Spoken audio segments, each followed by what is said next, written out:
Muy buenas noches a todos. El día de hoy, jueves 25 de febrero del año 2021, desde este Palacio Nacional y en este salón Tesorería, vamos a iniciar la conferencia vespertina del reporte COVID. Yo soy el doctor Cristian Arturo Zaragoza Jiménez, director de Información Epidemiológica.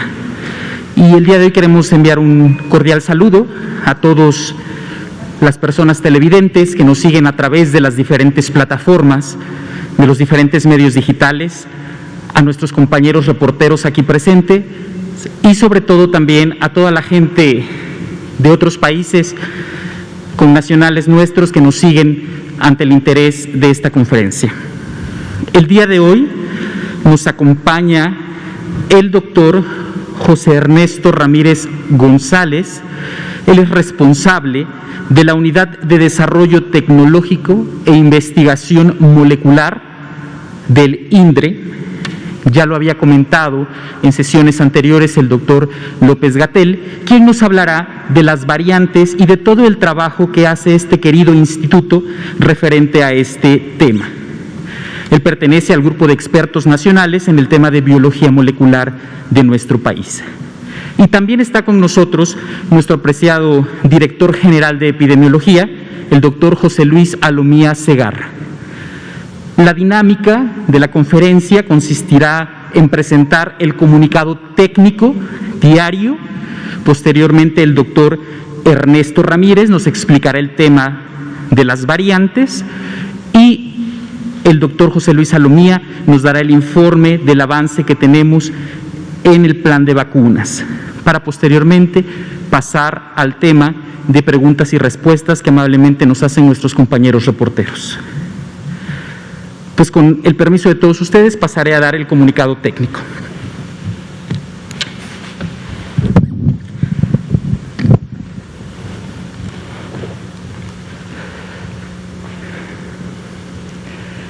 En esta primera diapositiva nosotros podemos observar cómo tenemos dos gráficas.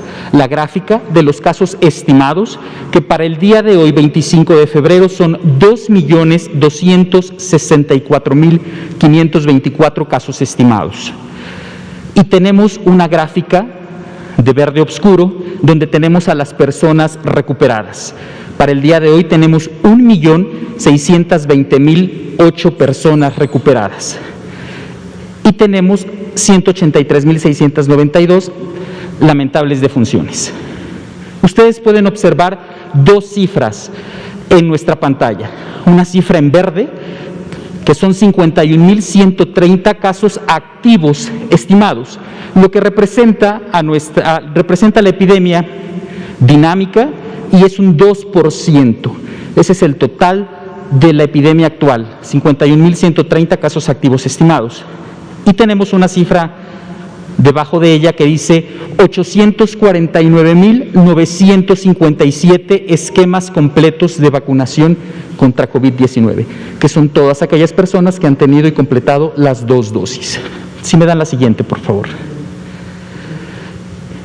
En esta lámina observamos la evolución de hospitalización nacional y tenemos tres líneas, tres gráficas. Una, personas hospitalizadas en su total, personas hospitalizadas en camas generales, vemos cómo se va comportando, y las personas hospitalizadas con ventilación mecánica. Y nosotros podemos ver cómo tenemos un descenso de menos un punto porcentual comparado con la semana anterior. Podemos ver un franco descenso que estamos teniendo en estos personas hospitalizadas en camas generales y en personas hospitalizadas con ventilación mecánica. Esta fuente es la fuente de Redirac, se actualiza diario y sobre todo con gran apoyo de las 32 entidades federativas y diferentes instituciones que participan en la colaboración de la integración de estos datos. Si me dan la siguiente, por favor. Podemos observar la disponibilidad de camas, pero ahora por entidad federativa. Y volvemos a observar que no tenemos entidades federativas con más del 70% de ocupación. Cuando vemos el indicador del medio, donde tenemos 3 entidades que tienen entre 50 y 69% de ocupación. Estas entidades son la Ciudad de México, que ha mantenido el mismo promedio aproximadamente en los últimos días, con un 57%, el Estado de Puebla y el Estado de México, las 3 entidades de la zona centro de nuestro país. Pero tenemos 29 entidades con menos del 50% de ocupación. Tenemos un total a nivel nacional de 31.647 camas totales, tenemos 21.716 camas disponibles y 9.931 camas ocupadas, recordando que estas son camas generales.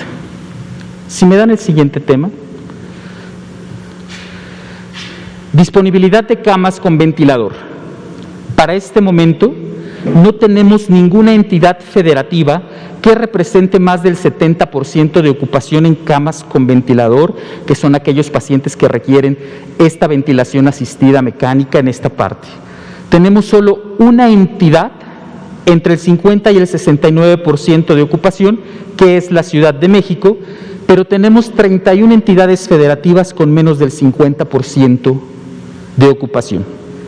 En total, de toda esta red hospitalaria que reporta, tenemos un total de 11.329 camas totales, de las cuales la disponibilidad es de 7.523 en la distribución de las 32 entidades federativas y 3.806 son las camas que hasta el día de hoy en el corte se encuentran ocupadas con el tema de un ventilador. Este es el reporte técnico. Vamos a pasar, si me dan la siguiente, vamos a pasar con el doctor Ernesto, quien nos hablará de las variantes y del trabajo que realiza el INDRE. Sí. Bien, muchas gracias, doctor Cristian Zaragoza, muchas gracias por la invitación. Es un placer estar aquí nuevamente con ustedes. Trataremos de platicar un poquito más acerca de estas variantes de este virus SARS-CoV-2. Vamos a tener unas breves diapositivas y vamos a platicar un poquito de este tema. Primeramente, retomar un asunto específico donde les quiero comentar que el virus, como ya hemos mencionado anteriormente, está constituido por 30.000 nucleótidos que codifican para las proteínas que forman y conforman a este virus. Si conocemos o detectamos alguna mutación a lo largo de este genoma, se puede llevar a cabo una clasificación de diferentes grupos o diferentes clados. Hay algunas mutaciones que ya son características de cada uno de estos clados, o también se les ha llevado a cabo la identificación a través de, o la clasificación a través de unas nomenclatura que se le llama linajes, que es a través de un sistema que es el sistema Pango. A la fecha, por ejemplo, solo de esta clasificación, que son cientos de linajes, tenemos más de 900 linajes reportados en todo el mundo, específicamente de este SARS-CoV-2. Quiero mencionar esto porque justamente, si me das la siguiente, este es un esquema específico donde está una de las proteínas, que esta es la espícula. La espícula es la parte más externa del virus y está codificada por este material genético de 30.000 bases. Una fracción de este material genético codifica para esta proteína y sintetiza esta proteína. Y en la parte de la espícula, en la parte superior de la espícula, se encuentran sitios o diferentes posiciones de diferentes aminoácidos que conforman esta proteína. Si nosotros llegamos a tener un cambio en este aminoácido, en esta proteína, puede existir algún impacto en esta actividad que tiene el virus en esta región de esta espícula. Aquí les pongo las las posiciones más características que se han descrito a lo largo de este año, que por cierto ya estamos a 2 días de cumplir un año del ingreso de la primera muestra positiva a nuestro país, fue el 27 de febrero del año pasado. Muestro las diferentes probabilidades de estos sitios que son antigénicos, son sitios que tienen una importancia para este virus. Quiero focalizar específicamente en la parte donde dice N501. N es el aminoácido que normalmente tiene un virus tipo, el virus wild type que le llaman, el virus que originalmente se creó, que fue este virus Wuhan del año pasado. Si este aminoácido sufre alguna mutación, cambia, y la nomenclatura que nosotros ocupamos para poder definir estos cambios, estas mutaciones, es colocar el aminoácido original, el sitio donde está el aminoácido, y posteriormente el aminoácido nuevo. En este caso les pongo aquí N501Y, hubo una sustitución de un aminoácido por otro. Esto es lo que se conoce como mutación. Entonces, estas mutaciones le pueden dar estas características al virus para que lo podamos clasificar y definir y diferenciarlo. Y cuando tenemos una acumulación de estas mutaciones a lo largo del genoma del virus y que le dan características que puedan ser importantes para a nivel que puedan tener un impacto en la salud pública, es lo que conocemos como una variante, y en este caso una variante de interés.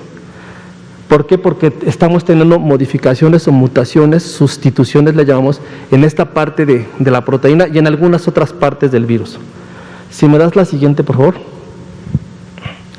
¿Qué es lo que hay? Esto le pusimos variantes en el mundo, porque hasta el momento, hasta el día 26 de enero por parte de la OPS y en los diferentes sitios donde uno revisa esta información, diferentes plataformas que están disponibles, como la plataforma de GSAID o de Pango, tenemos que hay al menos 3 variantes de interés internacional, 3 variantes importantes, y últimamente una 4ª variante más que se está proponiendo, que se está sumando a este grupo de 3. Son las que hemos venido platicando. Aquí les hago una breve descripción de estas variantes. La primera la conocemos como la variante 1, es 501Y variante 1, porque tiene una mutación muy característica en la posición 501. También se le conoce como B1.1.7. Se conoce que esta se detectó por primera vez en Reino Unido. ¿Ok? Tiene todas estas mutaciones que están aquí en esta columna y principalmente la mutación 501. La siguiente variante es la variante que se detectó en Sudáfrica. La conocemos como la variante 2 o también la conocemos como el linaje B1.351. Esta variante que se detectó por primera vez en Sudáfrica tiene principalmente estas mutaciones, y destaco aquí la presencia de 2 mutaciones más aparte de la 501, que es la mutación en la posición 484 y la mutación en la posición 417. Tiene cambios en estos sitios, y estos sitios están específicamente en la parte de la espícula que está más expuesta, y tiene varias implicaciones en la biología de este virus, ¿no? Después tenemos la variante P1, que se le conoce como también B.1.28.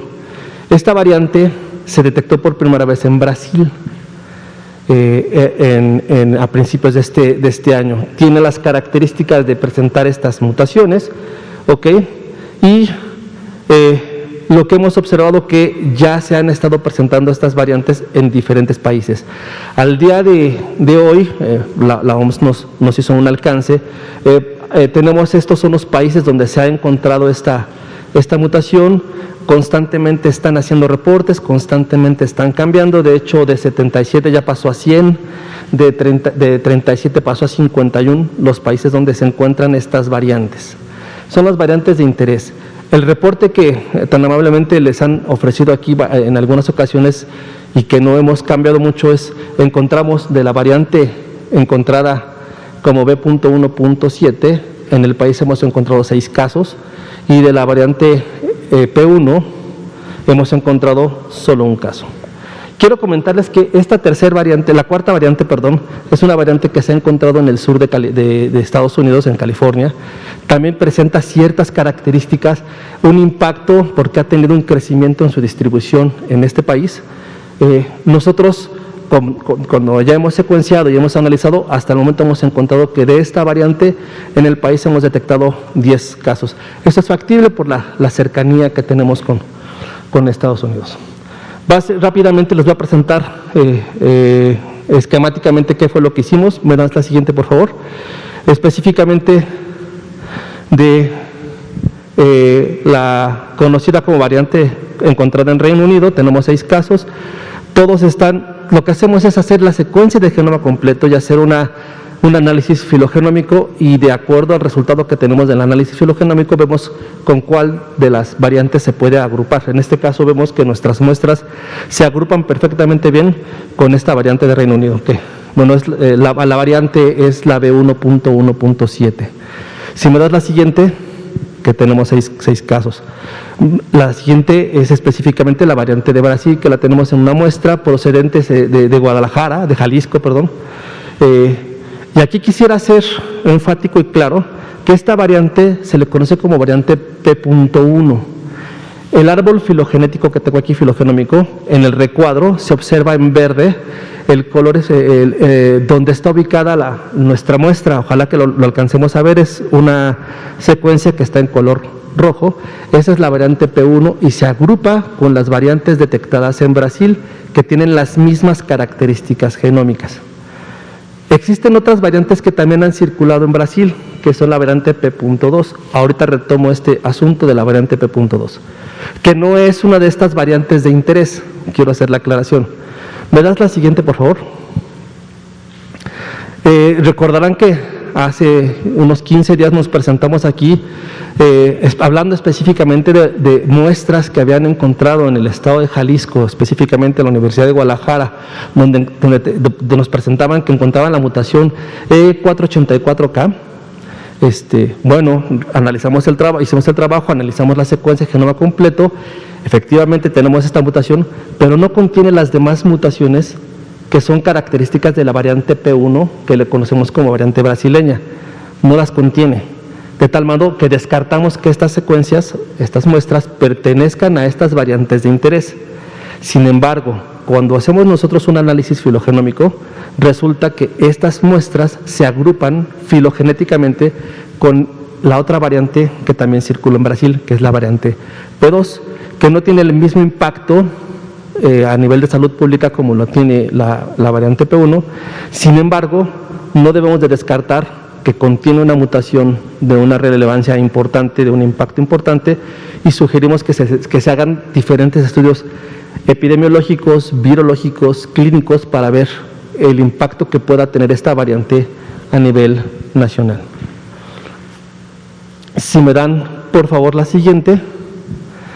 Y bueno, nosotros lo que hacemos en la institución es llevar a cabo la vigilancia de estas variantes, principalmente cuando hicimos un comunicado que nos enviaran a la institución todas aquellas muestras de pacientes que pudieran ser positivos, que tuvieran antecedentes de viaje, porque creemos que van a entrar de esa forma a nuestro país de manera en una importación. Sin embargo, lo que tenemos que hacer y lo que hemos venido haciendo durante todo este último año es llevar a cabo una vigilancia genómica. ¿Qué significa esto? No solo es encontrar las variantes que se han encontrado en otros lugares, sino analizar lo que está ocurriendo en nuestro país, qué es lo que está circulando, qué es lo que podemos detectar, si hay cambios, si no hay cambios, qué podemos encontrar, qué nos puede decir el estar llevando a cabo esta vigilancia genómica. Y bueno, quiero comentarles que nuestro grupo de trabajo, que lo hemos integrado con varias instituciones, hemos aportado secuenciaciones a la plataforma de GISAID de diferentes estados de la República, una diferente cantidad de secuencias que hemos aportado. Al momento llevamos 1.251 secuencias reportadas en esta plataforma, y hemos hecho un análisis de estas 1.250 muestras que hasta el momento llevamos secuenciadas. Y nada más comentarles que hace 3 semanas que estábamos por acá, estábamos abajo de Chile en el número de secuencias reportadas. Ahora ya tenemos un mayor número de secuencias reportadas en GISAID, y seguramente vamos a seguir trabajando con más intensidad y vamos a tener mayor información y mayor robustez en nuestros datos que estamos presentando aquí. Bueno, quiero enfocarme a estas 1,250 secuencias generales que hemos tenido en nuestro país. Si me das la siguiente. Todas han sido analizadas por medio de filogenia. Hemos encontrado diferentes grupos, diferentes linajes. Si me das la siguiente, hemos encontrado más de 80, como les mencioné, hay cerca de 900 linajes. En nuestro país hemos encontrado más de 80 linajes de todas estas 1,250 muestras. Y aquí hay algo que nos llamó mucho la atención y es algo que les queremos platicar. Inicialmente, lo que más circulaba en nuestro país era el genotipo o el clado G. Con una gran cantidad de estas secuencias se estaba encontrando este clado. Y estábamos encontrando el linaje B1, así como les mencioné de las variantes de interés, que son B.1.7, etcétera. Hay una que es B1, que es una variante prácticamente que se estaba distribuyendo o dispersando por toda Europa y por toda América del Norte. Esto era lo que estábamos encontrando. Sin embargo, poderosamente nos llamó la atención ahorita que tenemos un clado, un linaje que hemos estado observando con mucho mayor frecuencia en nuestro país, y estamos observando que está habiendo un incremento de este linaje. Si me das la siguiente, por favor. ¿Qué es lo que hemos encontrado? Miren, nos llamó la atención. Si me das la anterior, por favor. Disculpen. Estos son los linajes que se han presentado con mayor frecuencia en nuestro país. Entonces lo que hicimos fue tomar los 3 primeros linajes, el B1, el B1.222 y el B1.189, que son los que más han circulado, más hemos encontrado en nuestro país. Y cuando los empezamos a analizar, nos llamó la atención que había algo en común entre las secuencias del linaje B1.1.122, y lo que tenían en común es que estábamos presentando una mutación en la posición 478, una T por una K en aminoácidos. Y entonces lo empezamos a analizar y dijimos, ¿qué estamos observando? Esto lo vimos tanto en el INER como lo estuvimos observando en el INMEGEN, que son grupos de trabajo que han estado aportando secuenciación a estas plataformas. Empezamos a observar ese cambio, esa mutación. ¿Me das la siguiente? Entonces lo que hicimos fue analizar qué es lo que estaba ocurriendo, y nos percatamos que estos 2 linajes, que es el B.1 y el B.189, que son los linajes que se habían estado encontrando y circulando o presentando con frecuencia en nuestro país, empezaron a disminuir, y lo que empezamos a ver es encontrar un aumento significativo en la presencia de este linaje B1.1.122 con esta mutación T478K. Aquí lo pongo en medio. Esta mutación, este linaje con esta mutación no se había encontrado en todo el país, en el país en todo este año. La encontramos por primera vez, o hasta el momento la hemos detectado en octubre, y hemos tenido un incremento en la circulación, en la detección de este linaje. Como pueden ver, pasa del 5% al 11%, al 30%, al 63%, al 87% de las muestras secuenciadas tienen este linaje y tienen esta mutación. Y los otros 2 linajes, si se dan cuenta, empezaron a disminuir de tal grado que en febrero, en este último mes, el número de muestras que hemos trabajado no hemos encontrado estos linajes. Por lo cual estamos convencidos que este es el linaje con esta mutación que actualmente está circulando en nuestro país. ¿Me das la siguiente, por favor? ¿Por qué nos llamó la atención este gráfico en la parte inferior? En la parte color vino y la parte color beige son los 2 linajes que estaban circulando el año pasado. Como pueden ustedes observar, han sido desplazados por el linaje que está en color verde, que es este linaje 222 más la mutación T478K.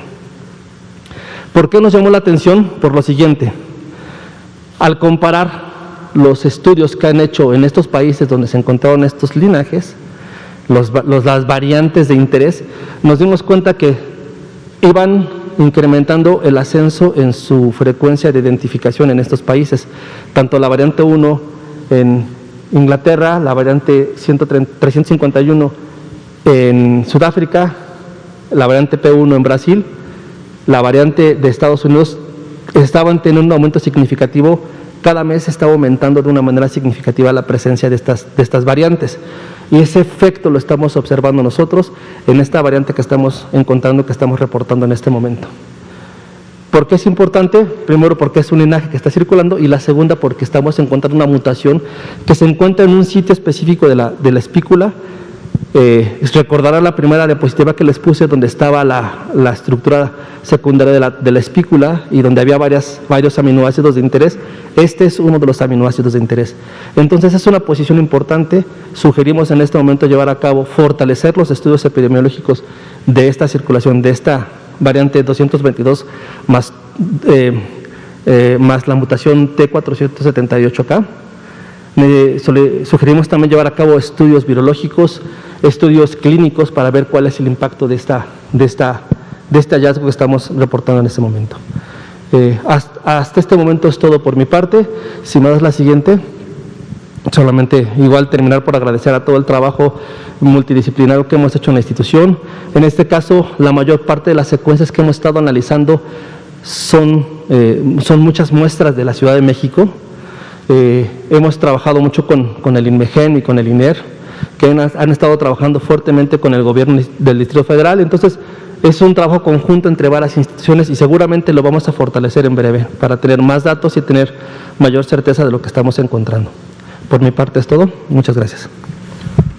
Muchísimas gracias. Le agradecemos al doctor José Ernesto Ramírez González, responsable de la Unidad de Desarrollo Tecnológico e Investigación Molecular de nuestro querido Instituto de Diagnóstico y Referencia Epidemiológica, INDRE.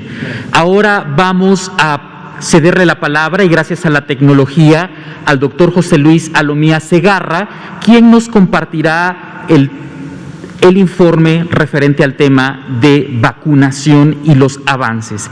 Buenas noches, doctor Alomía. Un saludo desde este Salón Tesorería. Gracias. Muy buenas noches, estimado doctor Zaragoza, doctor Ramírez también. Muchas gracias por estar de manera presencial en esta conferencia.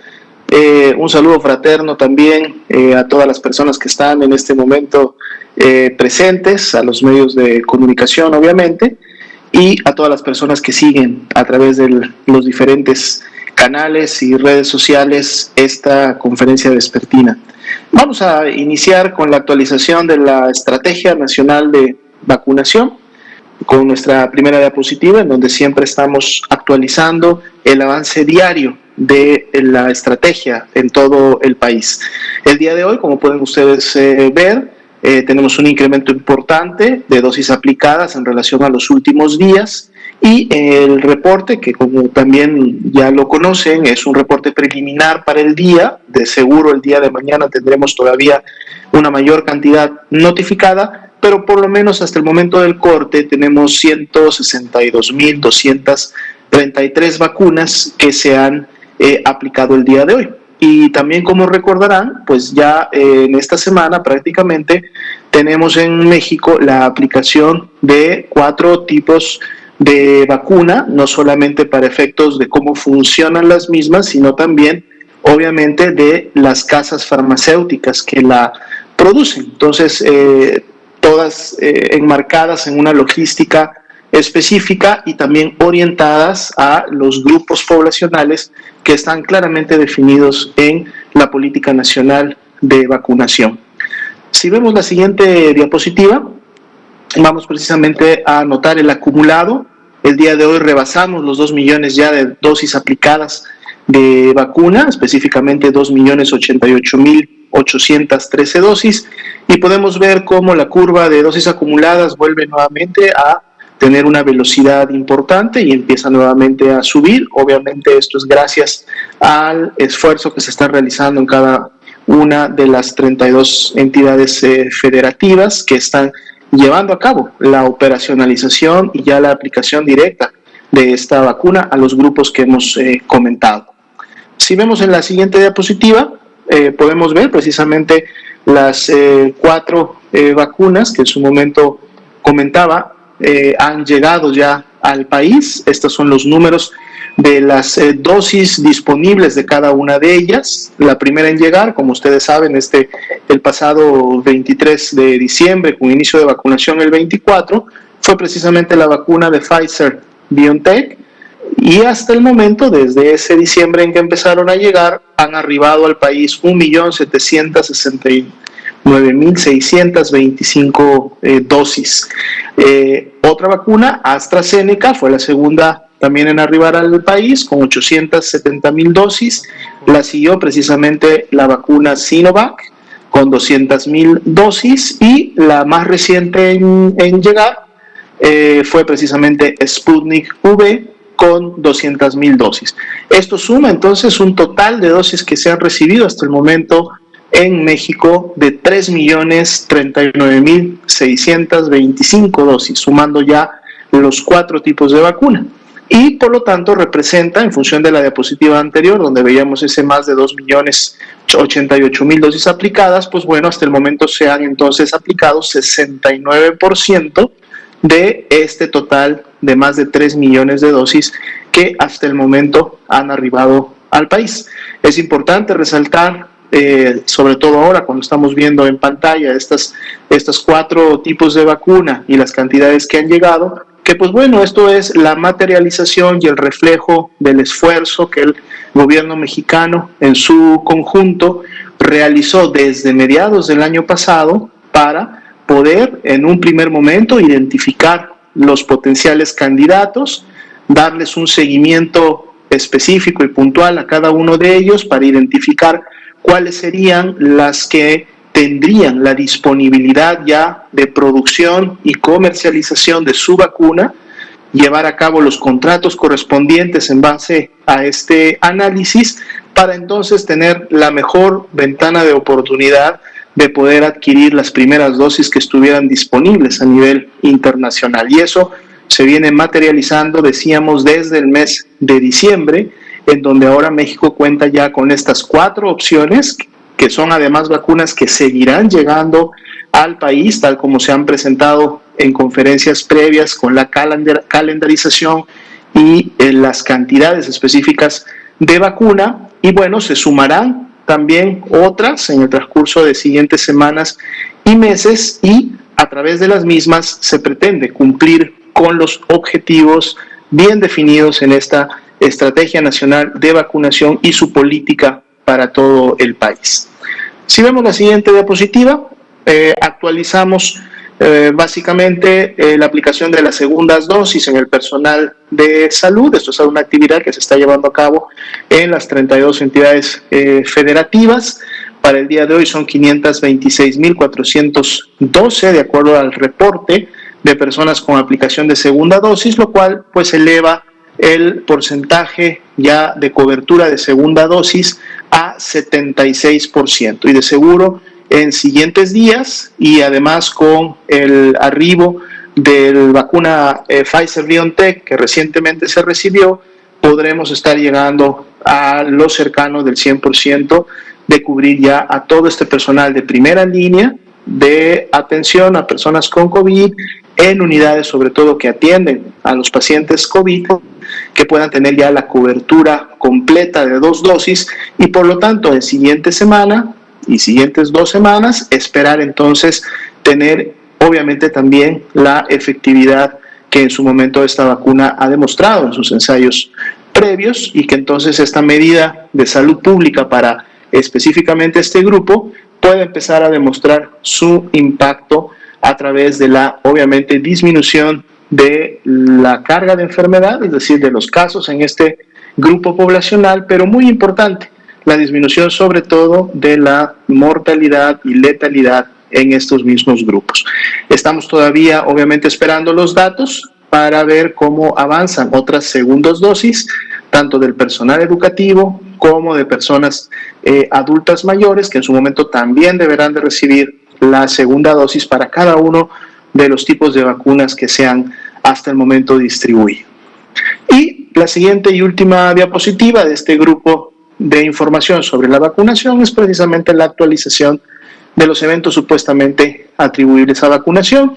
En la medida que vamos incrementando las dosis de vacuna aplicada, pues es esperable también que se incrementen la cantidad de este tipo de eventos, dado que el Sistema Nacional de Vigilancia Epidemiológica está continuamente monitoreando, identificando, clasificando y entonces notificando la ocurrencia de estos eventos. Podemos ver que básicamente los tenemos distribuidos entre las primeras dos vacunas, la de Pfizer-BioNTech y la de AstraZeneca, pero de seguro esperamos que en siguientes días se puedan también empezar a identificar sobre todo eventos no graves relacionados a las últimas dos vacunas que han llegado.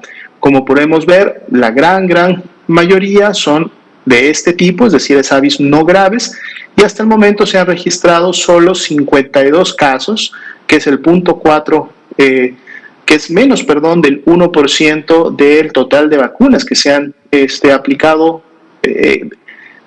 y que han desarrollado en su momento un evento supuestamente atribuible a vacunación, es decir, una muy pequeña cantidad de SAVIs que se han clasificado como graves. Y podemos ver en los cuadros de la parte inferior, esta información queda disponible obviamente tanto en la grabación de esta transmisión como en el material digital que se distribuye a los diferentes medios de comunicación para que ustedes puedan consultarla con detenimiento y puedan encontrar cómo estas 52 SAVIs graves se distribuyen por tipo de vacuna, se distribuyen por sexo, el estado o entidad federativa en la que actualmente se encuentran las personas aún hospitalizadas o en seguimiento por haber tenido este SAVI no grave, así como la totalidad de esos 52 casos, cómo está su distribución en cada una de las entidades federativas. Entonces, la campaña de vacunación continúa. Como ustedes saben, se van a recibir embarques en siguientes días, en siguientes semanas, y eso va a continuar obviamente reforzando la distribución y el envío a cada una de las entidades federativas para que en base a lo lineado en el plan pueda seguir aplicándose la vacuna. Estamos en este momento obviamente ya entrando a la etapa fuerte, que es la segunda etapa, es decir, la población de adultos mayores. Estaríamos ya a pocas semanas de que se terminen los grupos definidos dentro de la población de trabajadores de la salud, en quienes se continuará trabajando hasta terminar con todo lo que el plan contempla, y entonces siguientes arribos de vacunas, sobre todo de próximas semanas, podrán dirigirse prácticamente ya en su totalidad a la estrategia de adultos mayores. Entonces vamos a estar obviamente actualizando y notificando esta información diariamente para que sea del conocimiento de toda la población. Le pediría entonces al doctor Cristian Zaragoza que por favor pueda dirigir el siguiente bloque de la conferencia, que es precisamente poder responder las preguntas de los medios de comunicación. Muchas gracias. Muchísimas gracias, doctor José Luis Alomía Segarra, director general de Epidemiología, y procederemos adelante con las preguntas de nuestros compañeros reporteros aquí presentes. Compañero, por favor. Gracias. Buenas noches. Juan Hernández, del periódico Basta y del Grupo Antón. El día de ayer se dio el informe precisamente del estado de salud del doctor Hugo López-Gatell, pero ahí ya se empezaron a manejar diferentes versiones de incluso el agravamiento del estado de salud al reportar el doctor Ricardo Cortés Alcalá, que al haber una leve disminución de su oxigenación, ya varios medios están manejando que ya se agravó el estado porque está requiriendo de oxigenación suplementaria. Nos gustaría que por favor nos clarificaran precisamente para que no haya dudas, para que no haya esta información de este supuesto agravamiento del estado de salud del doctor López-Gatell. Esa sería mi única pregunta. Gracias. Muchísimas gracias. Le pediría al doctor José Luis Alomía Segarra, quien ellos como grupo de alta gerencia han estado en contacto con el señor subsecretario para que nos pudiera dar respuesta a esta pregunta. Con mucho gusto y sobre todo agradecemos la pregunta para poder hacer las aclaraciones correspondientes. No existe, es mentira, no hay ningún tipo de agravamiento del subsecretario de Prevención y Promoción de la Salud, el doctor Hugo López-Gatell. Al revés, la evolución en las últimas 24 horas ha sido favorable. Tuvimos la oportunidad de cruzar comunicación directa con él y preguntarle por su estado de salud. Él nos comenta que se encuentra prácticamente ya asintomático, es decir, ya no tiene signos y síntomas de la COVID-19. Obviamente debe de continuar todavía en observación y en seguimiento tanto clínico como epidemiológico. Su saturación ya está al 97%, es algo que él nos reporta directamente. Como comentaba el doctor Ricardo Cortés Alcalá el día de ayer, precisamente una condición que llevó al suplemento de oxígeno preventivo fue la disminución de estos niveles, pero simplemente con la aplicación de este oxígeno y los cuidados que él ha tenido, vuelve nuevamente a tener una saturación del 97%, así se ha mantenido, está en estado de salud, digamos, en buen estado general, se está recuperando, ha estado en comunicación con el equipo de trabajo, con los diferentes colaboradores, muy al pendiente de la información y de las actividades que se están llevando a cabo, y de seguro en la medida que esta recuperación continúe y a él se lo permite, lo veremos muy probablemente más adelante con actividad virtual en sus diferentes áreas de trabajo. Muchísimas gracias. Compañera.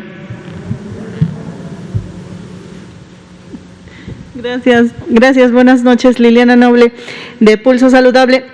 Tengo varias preguntas. Primero, doctora Lomía, buenas noches. Me gustaría conocer ustedes contacto del doctor Gatell por evidentes circunstancias, saber cuál es su estado de salud y si usted dio positivo a la prueba de la COVID o solamente el resguardo domiciliario, igual que el doctor Ryu, es por situaciones del protocolo que se establece cuando alguien de ustedes, bueno, en el circuito da positivo. Sí, muchas gracias. De hecho, aprovecho la ocasión también para, a través de su conducto y de los medios, pues agradecer a todas aquellas personas que han estado obviamente expresando su preocupación y su empatía con sus servidores, específicamente o especialmente con el doctor también Hugo López Gatell. Muchas gracias por los buenos deseos de recuperación que han tenido con él y por la preocupación que tienen por todo el equipo, que obviamente estamos día con día atentos de la respuesta ante esta epidemia. Su servidor se encuentra solamente resguardado en base al protocolo epidemiológico que contempla que cuando una persona es contacto de un caso confirmado, debe de autorresguardarse hasta la espera de presencia o no, porque esto obviamente no necesariamente tiene que suceder si no hubo un contagio, de signos y síntomas. Su servidor ha mantenido ese resguardo, no he necesitado realizarme la prueba del laboratorio, me he mantenido 100% asintomático, no tengo ninguna manifestación clínica de la enfermedad de la COVID-19 ni ninguna otra, y si continuamos en ese mismo sentido, estaríamos ya cumpliendo 10 días completos este próximo domingo, lo cual nos permitiría obviamente a partir del día lunes ya podernos integrar a actividades presenciales esenciales. Muchas gracias. Gracias, doctor. Y doctor Ernesto, buenas noches. De esta explicación que nos acaba de dar de este hallazgo que nos ha presentado, no tiene que ver o no se le tendría que etiquetar como una variante mexicana, como lo han hecho con las otras variantes que se han encontrado en diferentes países, o si estamos hablando de una posible variante mexicana. Esa sería una primera pregunta. Sí, muchas gracias. Justo, qué bueno que preguntas, Liliana. No sería correcto nombrarla, de hecho no es correcto nombrarles variantes brasileñas y porque tienen un nombre específico que es B.1.7, etcétera. Las conocemos de alguna manera así, brasileña, sudafricana, etcétera. De momento no es adecuado porque primero que nada, no solo circula en nuestro país, el linaje con esta mutación se ha encontrado también en Canadá, en Estados Unidos, en algunos países de Europa y de África. Lo que estamos haciendo es que es lo que más estamos encontrando con mucho mayor frecuencia acá. Este es un dato que le tenemos que ofrecer a nuestros directivos de epidemiología para que empiecen a hacer sus estrategias y buscar mayores casos, etcétera, etcétera.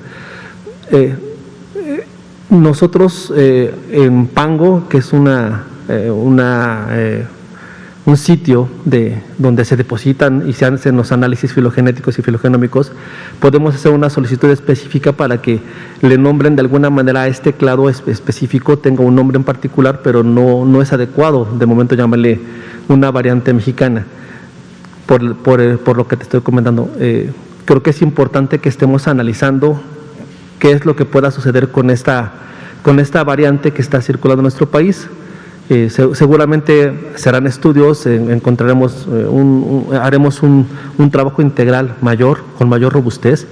De hecho, déjame comentarte que este trabajo lo hemos realizado hasta este momento en el sector gobierno, con institutos como el INER y el INMEGEN. Sin embargo, hay una iniciativa muy importante por parte de la academia, por parte de los demás institutos que tienen una infraestructura muy grande, muy adecuada para poder hacer esta vigilancia genómica también. Se están sumando y vamos a tratar de hacer una mayor cobertura con un mejor muestreo para que todos estos datos tengan una mayor robustez. De entrada, pues es decir, aquí está presente, cerca del 80%, 90% de las secuencias que generamos tienen esta mutación, entonces es importante, pero de momento no creo que sea adecuado llamarle así. Y de esta variante que nos menciona, doctor, ¿ya se sabe si es más virulenta, si puede producir una enfermedad más grave, si el ritmo de contagio es más elevado versus otras variantes? Es acertada tu pregunta también, muchas gracias. Mira, tiene un par de mutaciones muy importantes. La más importante de ellas es esta que les menciono, que es una sustitución de T478 por K. Se ha encontrado que esta mutación tiene de alguna manera impacto en una posible evasión a respuesta inmune, como el resto de las mutaciones que se encuentran localizadas en esta región. Justamente por eso son importantes estas mutaciones, porque pueden presentar un impacto. El principal impacto que hemos visto ahorita a nivel de salud pública es que ha aumentado su distribución, ha aumentado la forma como la que se está presentando.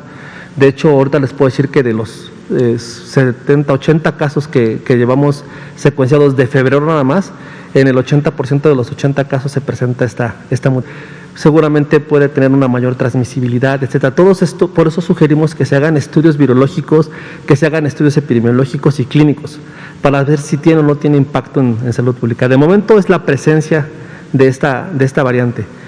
Habrá que relacionar, de hecho estamos trabajando en eso con los institutos que te menciono, para ver una relación entre la parte clínica y la presencia de esta variante. Estamos revisando si podemos hacer ensayos de neutralización con pacientes que hayan sido de alguna manera ya vacunados y que monten respuesta a ver si estos anticuerpos son capaces de neutralizar este tipo de variantes. En fin, se tiene que trabajar mucho para poder determinar todo lo que tú nos comentas. De entrada, pues lo que sabemos es que son mutaciones importantes y no las tenemos que dejar de lado. Hay que estudiarlas, hay que trabajarlas mucho.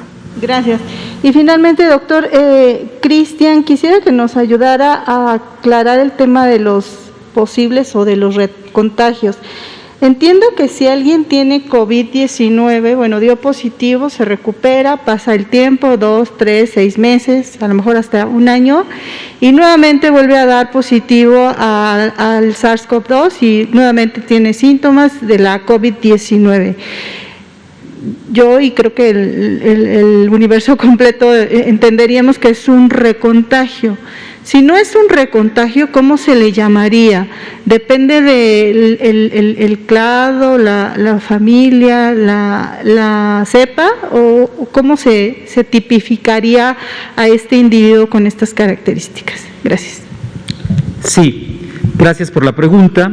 Nosotros, desde el punto de vista de vigilancia epidemiológica, una vez que el paciente cumple con una definición operacional, se le hace una toma de muestra, es positivo y efectivamente, como comenta, los anticuerpos a lo largo del tiempo pueden tender a la disminución de los mismos y este paciente puede tener un segundo evento. Para cuando nosotros hablamos del término de reinfección, primero tenemos que tener la certeza de que fue positivo en un primer evento y posteriormente se tiene que hacer la clasificación genética, la secuencia genómica para poder saber que son dos variantes diferentes. Cuando tenemos estos casos, se tiene y se habla de que este paciente ha sido nuevamente reinfectado por el virus del SARS-CoV-2. Gracias. No sé, un decir, si la variante de la que se infectó la primera vez se llama A, gracias. Si la variante de la que se infectó la primera vez se llama A y pasa el tiempo, es un ejemplo burdo, y vuelve a dar positivo, si se vuelve a llamar A, ¿cómo se llama eso que le pasó? Porque por lo que entiendo tendría que haberse llamado B. ¿O estoy equivocada? Perdón. Cuando tenemos dos variantes diferentes, estamos hablando de el término de la reinfección, en este caso. ¿Y si es A, se vuelve a infectar de la misma cepa, cómo se le llama? ¿No se le llama reinfección? Perdón.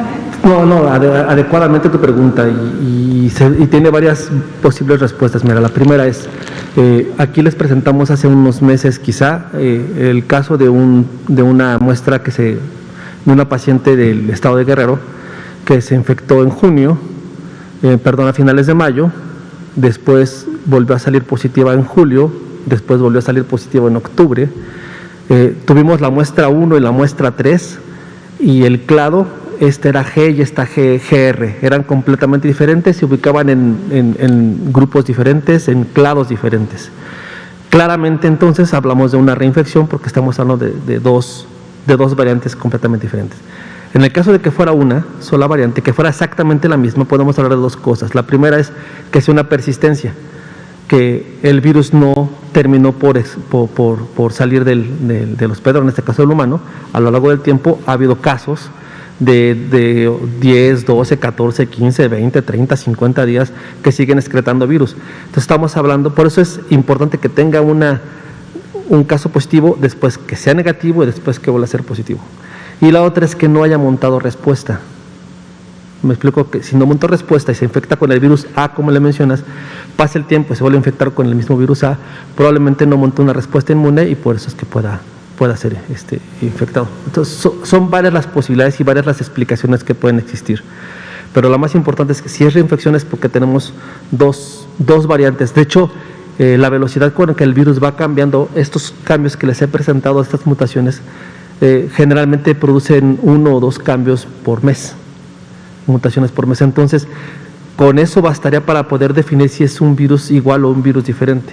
¿Por qué? Porque está cambiando. Entonces, a lo largo de 1 o 2 meses que se vuelve a reinfectar, con no tienen que dejar de ser del mismo clado o del mismo linaje, pero con que presenten un par, 2 o 3 o 4 mutaciones, podemos también hablar de una reinfección. Todo dependerá de cómo hagamos ese tipo de análisis, pero más o menos esta es la explicación más acercada a la pregunta que tú nos haces. Nuestro compañero. Hola, buenas noches, Arturo Contreras de Pie de Página. Entonces, solo para precisar, todavía no se sabe sobre la capacidad de las vacunas para esta variante que se tiene ahora en México, ¿no? La B100, bueno, la que se tiene 80. Esa, la de ahora, ¿no? Entonces eso, y saber si estos estudios que hace, por ejemplo, dicen que las secuenciaciones que han hecho durante todo febrero, cerca del 80% tienen esta mutación. Entonces, saber si esto es representativo a nivel nacional, ¿no? Una segunda pregunta. Hoy la Organización Mundial de la Salud sale a decir que es muy necesario estar teniendo muy en cuenta a las personas que tienen COVID largo o reinfecciones, ¿no? O que presentan síntomas pues en un periodo extendido. Entonces, saber si si hay una atención especial o si se está planeando en tener algún tipo de acercamiento especial desde la Secretaría de Salud con este tipo de personas. Muchas gracias por la pregunta también. Bueno, técnicamente estaremos empezando a hacer algunos estudios virológicos. Por sí sola la mutación es importante porque ya está caracterizada en algún otro lugar. La mutación es por sí sola importante, como la mutación E484K, que todo el mundo hablamos de ella, por sí sola es importante. Quizás esta sea un poco menos importante o haya menos estudios, pero ya de entrada es algo que tenemos que seguir. Nosotros lo que estamos ahorita haciendo es justamente buscando, por ejemplo, si algunos pacientes que hayan sido vacunados y vuelven a presentar una infección, los estamos tipificando para ver si contienen esta variante o no. Pero es uno de los tantos estudios que tenemos que hacer. Seguramente estaremos en contacto y estaremos informándoles un poco cómo es el comportamiento de esta variante. Efectivamente es importante llevar a cabo la trazabilidad de los pacientes que tienen una larga enfermedad, ¿no? Si le podemos llamar así, y seguramente también de esos pacientes, de esas muestras características, las hemos tenido también en cuenta. Algunas de ellas las hemos caracterizado y hemos observado si presentan o no presentan la misma variante o no. Como les mencioné el caso de Guerrero, hay algunos otros casos que los hemos analizado, porque sí se convierten en pacientes muy importantes que nos ayudan a conocer la genética de este virus y la prevalencia o la persistencia que pudiera tener este virus en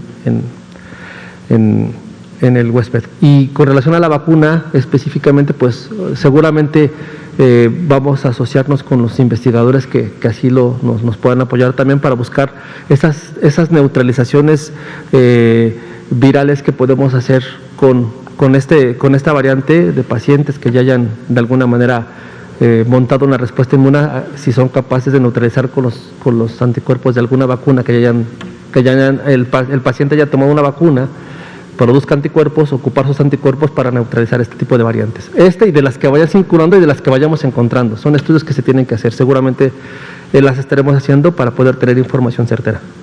Definitivamente el COVID largo es de interés para los sistemas de salud pública. Se está haciendo toda esta revisión que diferentes países, sistemática que diferentes países realizan para poder hacer la identificación de los principales síntomas frecuentes asociados a este COVID largo. Y les estaremos informando en sesiones diferentes. Sí, si me permite solamente realizar una acotación en relación justo a las preguntas, ¿no? Lo importante precisamente para el tema de la salud pública y en relación a las mutaciones, a las nuevas variantes, a las reinfecciones, es precisamente poder identificar de manera oportuna, y esto no solamente es un trabajo del país, sino también de obviamente de todo la congregación internacional que estamos en el marco de la salud pública, cuáles pueden ser los potenciales impactos negativos, obviamente, que estas mutaciones, variantes o reinfecciones pueden producir. En el campo de las reinfecciones es muy importante comentar que hasta el momento, y basado en los reportes tanto de la bibliografía internacional como lo que nosotros hemos encontrado al interior del país, las reinfecciones que en su momento también producen reenfermedad, es decir, vuelven a causar un cuadro de COVID-19 en la persona, son sumamente raras. Es decir, no es un comportamiento o no es el comportamiento habitual aún de la COVID-19, no es algo que tenga un impacto poblacional o en la transmisión o en su momento en la afectación de la epidemia. Esto es muy raro, son pocos los casos que en su momento se han documentado y se han reportado a nivel internacional, en comparación, obviamente, a los ya más de 100 millones de casos confirmados en todo el mundo, ¿no? O sea, con esa magnitud. Como bien comenta el doctor Ramírez, es importante poder realizar estudios complementarios de las diferentes mutaciones que se van encontrando en los mismos virus que se aíslan al interior del país, el seguimiento de las variantes ya identificadas a nivel internacional, porque precisamente lo que se quiere también en su momento identificar es qué impacto poblacional y por lo tanto en la salud pública pudieran tener para efectos sobre todo de la inmunidad natural, es decir, la posibilidad de que pudieran incrementarse las reinfecciones, y en este momento en donde ya contamos con diferentes tipos de vacuna, como también la vacunación pudiera en algún momento verse afectada. Hasta el momento y del reporte que han emitido las diferentes fabricantes y de los tipos de vacunas, todavía el impacto es menor. Esta situación obviamente se tiene que seguir vigilando y se tiene que seguir estudiando para actuar rápidamente en algún momento que se identifique otra situación. Y digamos, hablando precisamente de este impacto poblacional, solamente poner un ejemplo rápido, como bien se comentaba, esta mutación que se ha identificado en este nuevo clado que ha estado circulando en últimos meses, pues se ha mantenido activa, digamos, para efectos de la frecuencia identificada en el país y en las secuenciaciones que hasta el momento se han hecho.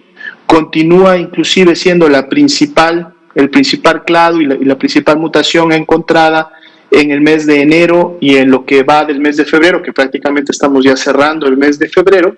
Sin embargo, si ustedes notan el comportamiento epidémico, el mes de enero y el mes de febrero han significado precisamente una disminución en la intensidad epidémica, no solamente de la carga de enfermedad, es decir, de las personas que se contagian y enferman, sino también de las que desarrollan COVID grave y por lo tanto necesitan hospitalizarse, así como las que lamentablemente fallecen. Entonces tenemos ya 2 meses continuos de disminución de la intensidad epidémica y de sus afectaciones. Obviamente esto es un marco poblacional.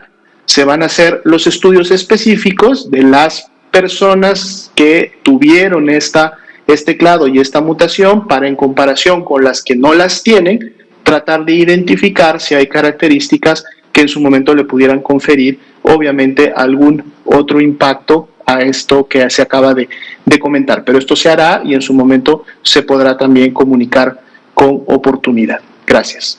Pues muchas gracias a todas las personas que siguen la transmisión de esta conferencia vespertina, a las personas que asisten presencialmente y a todos nuestros seguidores a través de las diferentes plataformas digitales. Damos por concluida la conferencia sin olvidar que la Estrategia Nacional de Vacunación avanza, que la epidemia no termina. Muchas gracias a todos. Son las 20:03. Gracias por su asistencia. Buenas noches.